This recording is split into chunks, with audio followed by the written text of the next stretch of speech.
Good morning, YouTubers. How you doing? We're headed into Jacksonville, Florida today. I have to get an eye test so I can get some new glasses. Age.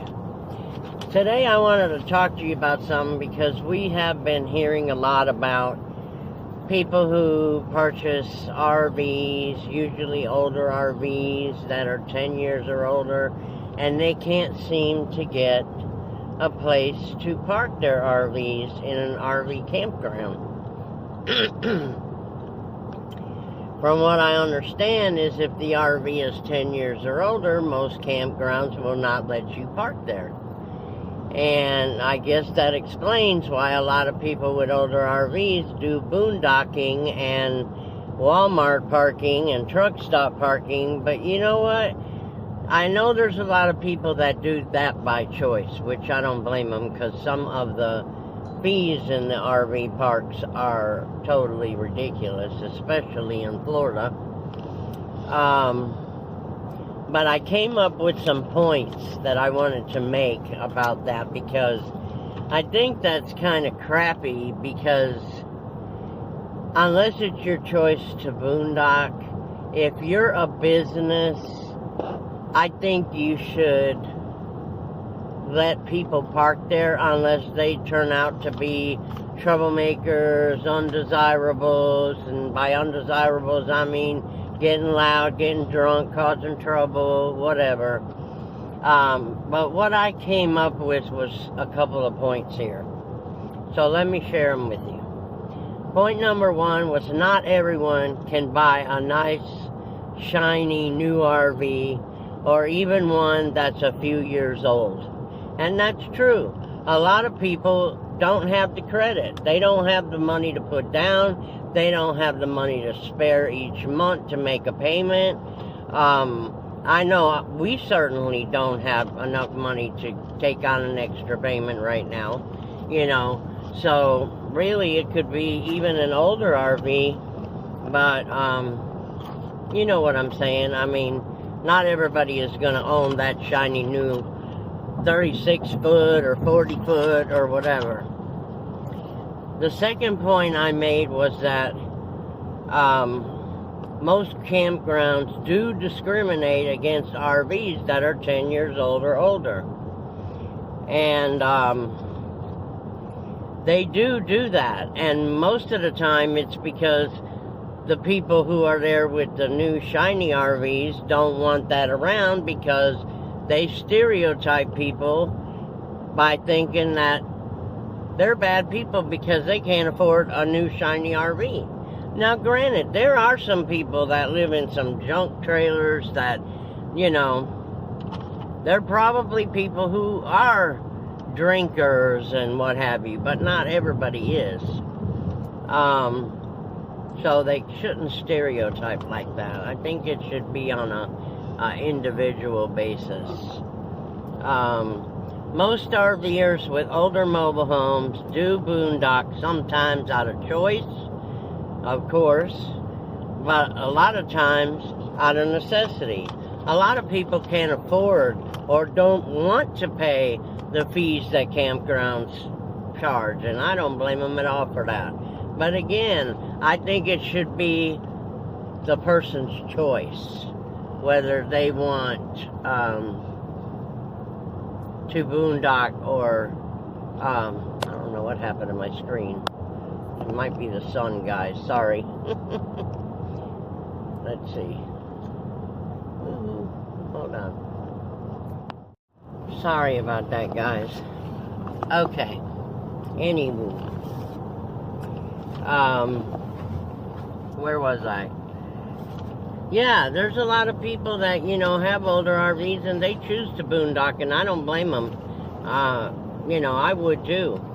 I'm not going to pay some of the prices that they want to camp.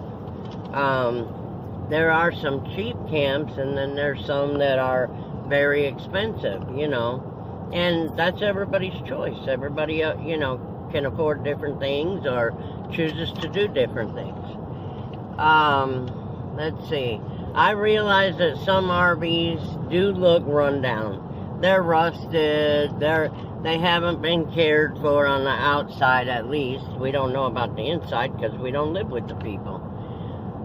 So there is a lot of people that do stereotype the owners, and lots of RVers that have bigger and prettier and newer RVs, they do tend to not want those RVs parked next to them. Not everybody now. I'm not talking about everybody, so don't crucify me here. But there are a lot of people who it's a negative stereotype for people who live in RVs. Obviously, because when you try to go buy a piece of land, like a lot of people have been trying to do because of the big V virus that, you know, kind of put out a lot of full-timer RVers. So they started trying to buy land where they would have somewhere if something came up like this again. Well, a lot of times they won't even, they'll sell you that land, but you can't park an RV there. You can't put a tiny house there, even if your RV is a 40-foot, $100,000 RV. So, you know, it doesn't matter. That's just the way it is. So obviously it's not just one group stereotyping anybody. Let's see. And sometimes the RVs that are newer, the owners of those RVs, rightly so, are, you know, they're worried that maybe that RV wasn't taken care of good inside, and the propane may go on fire, and their RV is parked next to it, and I certainly understand that. I really do. Let's see.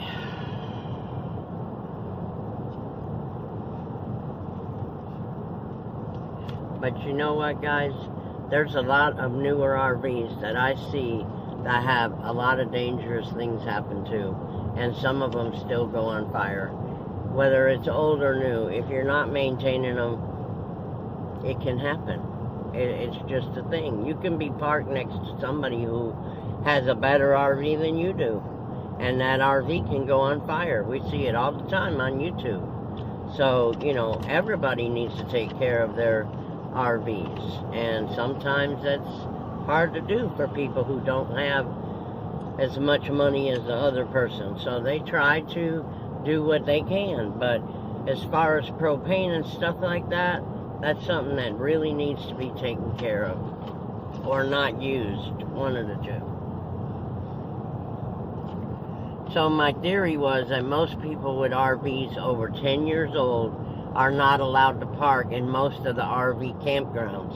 So if you have an older RV that's 10 years old or older, plan on boondocking. Or if that's what you're going to buy is 10 years or over, plan on boondocking or parking in Walmart parking lots, which could cause a problem too, because they see you coming in there with an older RV. What are they thinking? The same thing that a lot of other people think. Now, not everybody thinks that, but there are people out there that do think that. They stereotype you, so you got to be careful. But that would be what I would do if I had a RV that was 10 years old or older, and I saw that a lot of people wouldn't let me park in campgrounds. I would just boondock, or I would park in the truck stops, or like Pilot, or the Travel Plaza. There's so many places you can park, you know. I don't know what to say about, you know, people, because, you know, I'm like everybody else. And I'm not saying I stereotype nobody, because obviously I'm not no rich bitch. Anyway. But how would you get around that? I mean, if you had an older RV. Well, you can make sure to keep up your old RV the best that you can. Repaint it. Huh? Repaint it. Yeah, repaint it. I mean, I think most people are going to say something if it's really run down. But then again, I could be wrong. You know, I mean, you could pull into an RV park and they could ask you the year and make of your RV, then take a look at your application, you know, to stay there or whatever, and go, I'm sorry, we don't let you stay because your RV is over 10 years old. Which I think is totally freaking ridiculous, but, you know, I kind of see their point if it is run down, because, you know, if there's a fire, they could be held responsible, I guess. I don't know. It's kind of weird for me to even think about. But if you're planning on going full-time, you might want to consider an RV that is a lot younger. I mean, if you can't afford it, that's one thing. Don't break the bank to try to go out and get something, you know. But if you can save to get a newer RV, and it doesn't have to be that new. But if you go buy an RV to have a newer one, and you buy one that's like 9 years old, then what happens next year when it's 10 years old? Then they're going to say, oh, I'm sorry, your RV's 10 years old, you can't stay here, you know. So, I mean, I don't know. It's very confusing to me, because you really need to judge the person for the way that people act. And even though it's hard to tell, I mean, you could get somebody in a new RV and they're arguing all night. They're smoking pot, they're getting high, nobody knows. The dang RV blows up during the night. I mean, you never know. But it's just, I don't know, I guess, again, we're stereotyping to say, well, you know, those people don't have no money.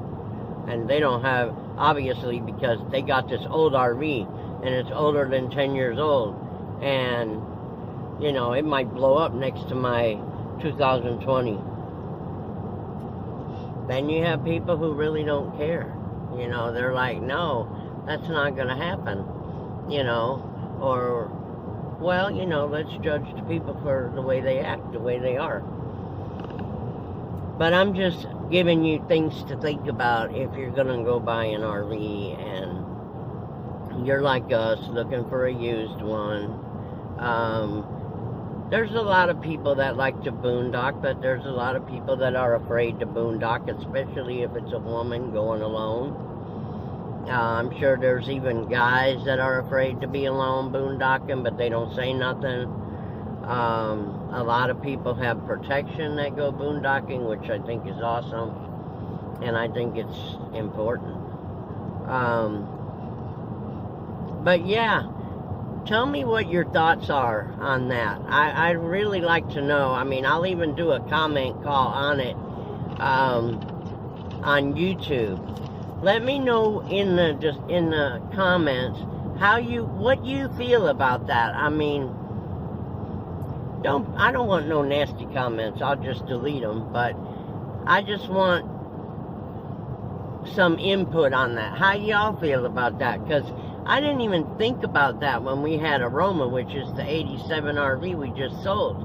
You know, afterwards I was thinking, oh my God, these people, you know, if we would have decided to go stay at a campground, would they have done that to us? Something to think about. Well, guys, we're still headed to go get my test and get my glasses. I don't know if you noticed, but I dyed my hair silver. Yeah. So, does it look any different? I don't know. I think it looks better than it did before, with just the plain growing out gray or silver or white or whatever you want to call it. But I love you guys. Don't forget, I have affiliate links in my description all the time for Amazon and Walmart. If you're going to shop there anyway, please go through my links. It helps me out, and it don't cost you a penny. And you don't have to buy what it links you to. You can just go in there, and if you go through my link, you can buy anything you want to buy, and I still get credit for it. Also, I have my snail mail address. You guys can snail mail me. I have a PayPal, and I'm trying to save more and more money to get us a better RV, and a bigger RV, actually. We don't want a 40-footer, but, you know. So if you guys feel like tipping me in PayPal, please do. I appreciate everything you do. Some people do, some people don't. That's fine. I love all of you anyway. And I love talking to you guys every morning. Let's see, what else? Oh, I have an Etsy store too. I have an Etsy store with jewelry. And I'm coming up with another giveaway. So keep watching my videos. I'm not sure when I'm going to do this. It's not going to be too far in the future. You guys, be careful out there. Wear your mask. I know it's hard. It's hard for me especially. But stay safe. These numbers are all going up. And take care of each other. And God bless you. We will talk at you later. Bye now.